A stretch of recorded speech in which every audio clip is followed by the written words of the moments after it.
You never know when you come to northern Michigan what to prepare for, right? Mm-hmm. There could be snow right now. And based on how hot it's been downstate, that would be kind of nice right now. Yeah, for sure. Anyway, my name is Ben. This is JR. We want to talk a little bit about the uniforms we're wearing and the muskets we're going to fire out here for you today. We represent infantry soldiers during the American Civil War. Now, does anyone remember when the American Civil War was? Just shout it out. I was just a boy. Very good. You were just a boy back then. All right. Nice. That's right. During the American Civil War, 1861 to 1865, you would have seen soldiers in the Union Army dressed just like JR and myself. You threw it to a guy that's got one eye and definitely not a player. I did it on purpose. He's By your funny. right foot there. The other right foot. He's in the infantry. There it is. A long ways down there. Is it a 45 Colt? Okay. Yeah. Right. JR is wearing what we would call our fatigue uniform. If you were going into the army and you were going out to battle, you'd be wearing the fatigue uniform that you see JR wearing. That's kind of our battle uniform. There are also soldiers during the American Civil War in the Army of the Potomac and also out west that would have been wearing what you see that I'm wearing. A frock coat, a hardy hat.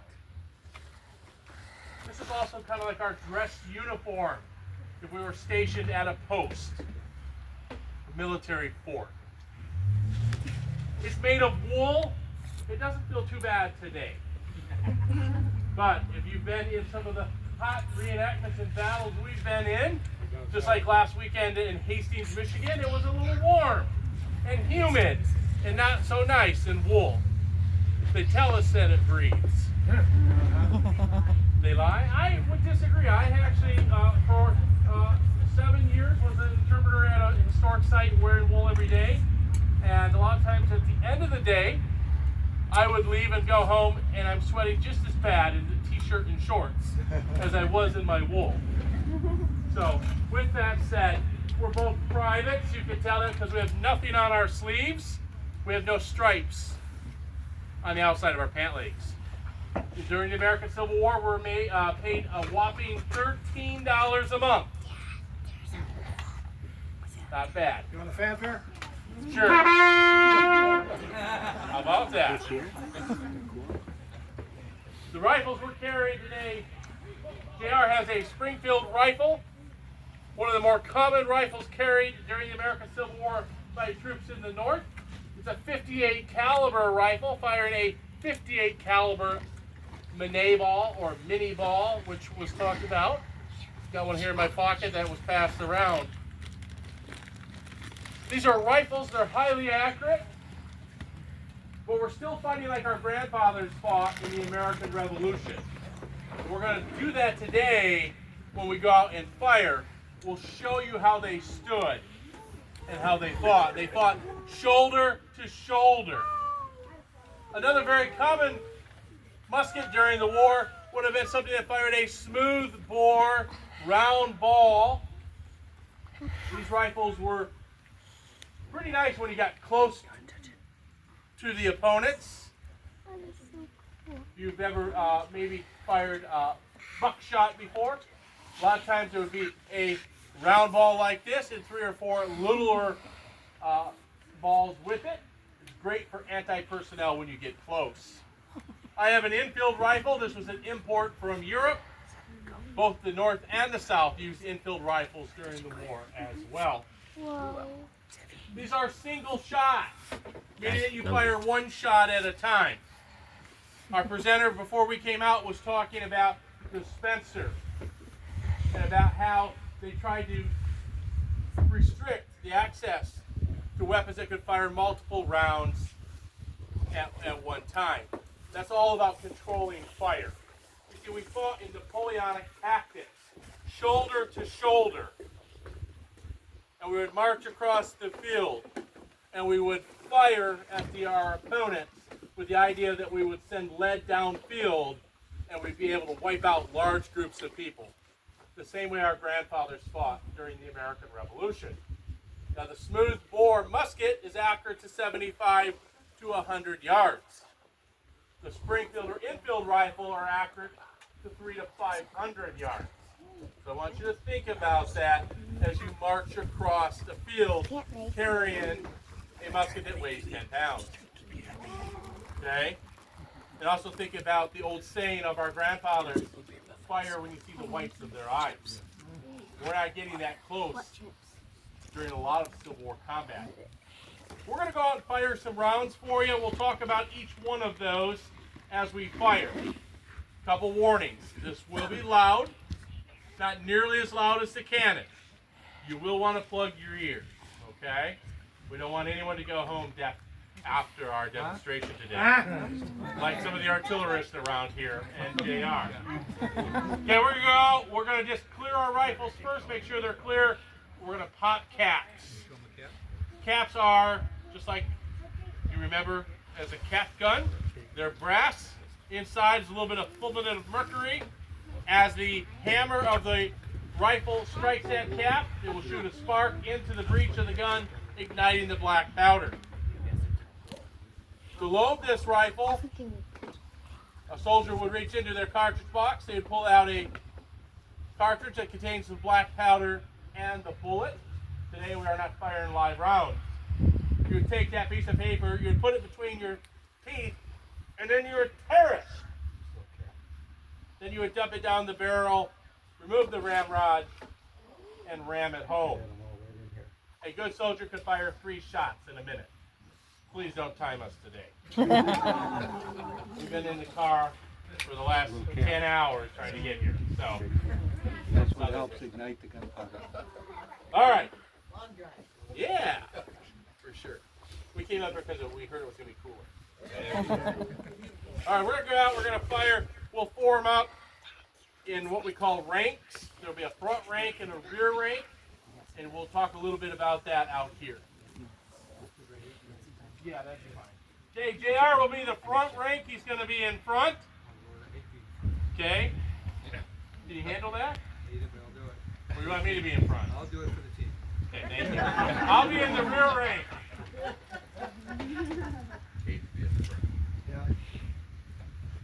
Prime. Notice how he teed his feet. We're just going to clear our pieces. We fought last weekend. We just want to make sure they're clear. Mine wouldn't fire at. Yours didn't fire last weekend? Hey! Fire! Recover. We'll try it. Load! To load the musket, there are 9 steps. Okay? You remember all 9 steps? Ha! Handle cartridge. We'll pull the cartridge out. Tear cartridge. You have to have 4 teeth in your head typically. I don't have 4 teeth. Hopefully they match up.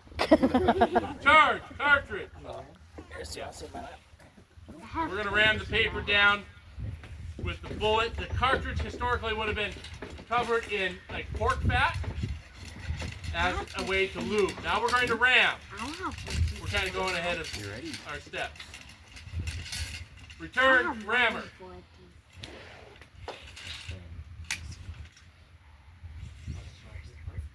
Okay? Yeah, we put our pinky on the ramrod.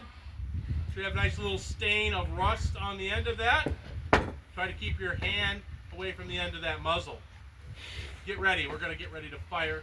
Now is the time to put in your earplugs. We're going to face that way. Yep, prime.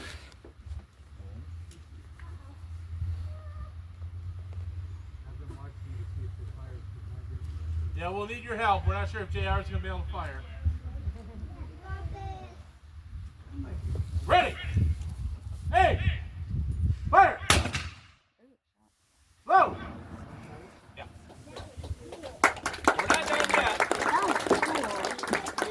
We're not done yet. There's different ways you could fire. We're going to do what we call fire by file.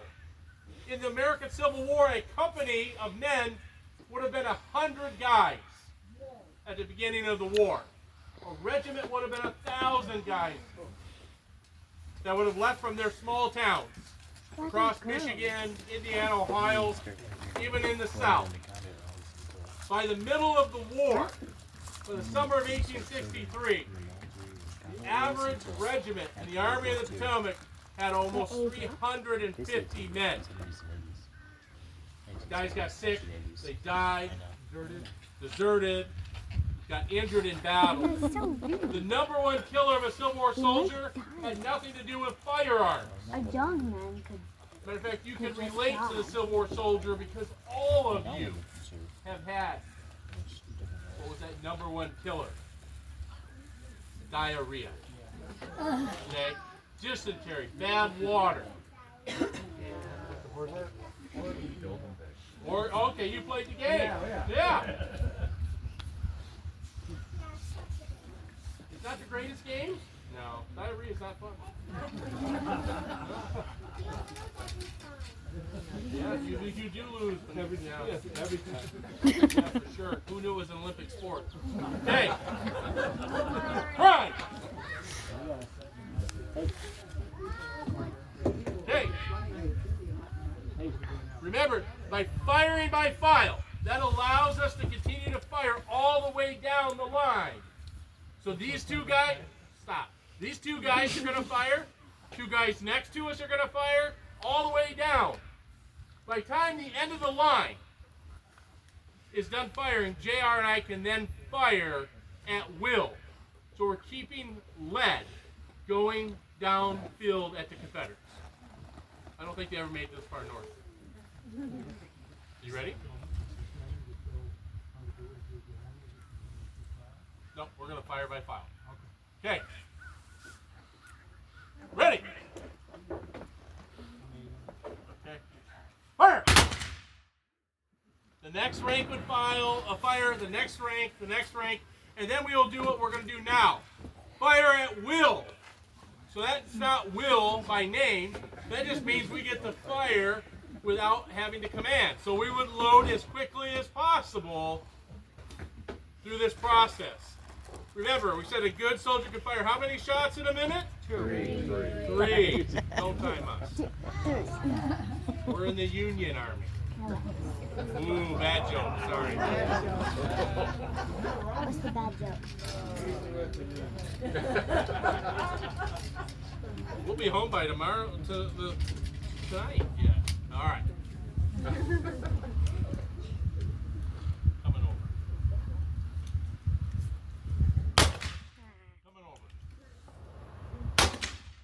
You'll notice I step to his right just a little bit. We do that in reenacting for safety reasons, because on Monday, when I drop JR back off at his house, he needs to be able to hear his wife's directions. And when I go to work on Monday, I need to make sure my students and my staff and my administrative professional can hear what I'm going to say, and I got to hear what they're going to say. Did you load again? Yeah, you said it will. Okay. Cease fire. Load and shoulder.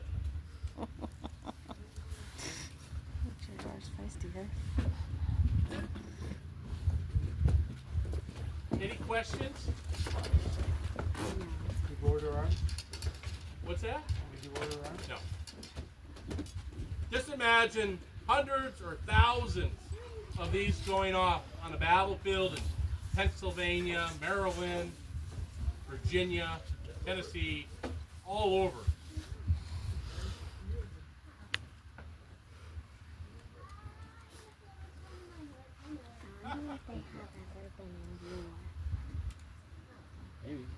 We're going to do a company volley, then we'll clear our pieces again and end our demonstration. At the end, if you want to come out and handle the weapons, feel free to do so, okay? You trying? Yes, sir. Ready! Aim! Fire! Prime! It is black powder, it's not smokeless. Also imagine what that would look like on the battlefield if you have thousands of these going off. Ready? Aim. Fire. Order. Arms. Distance.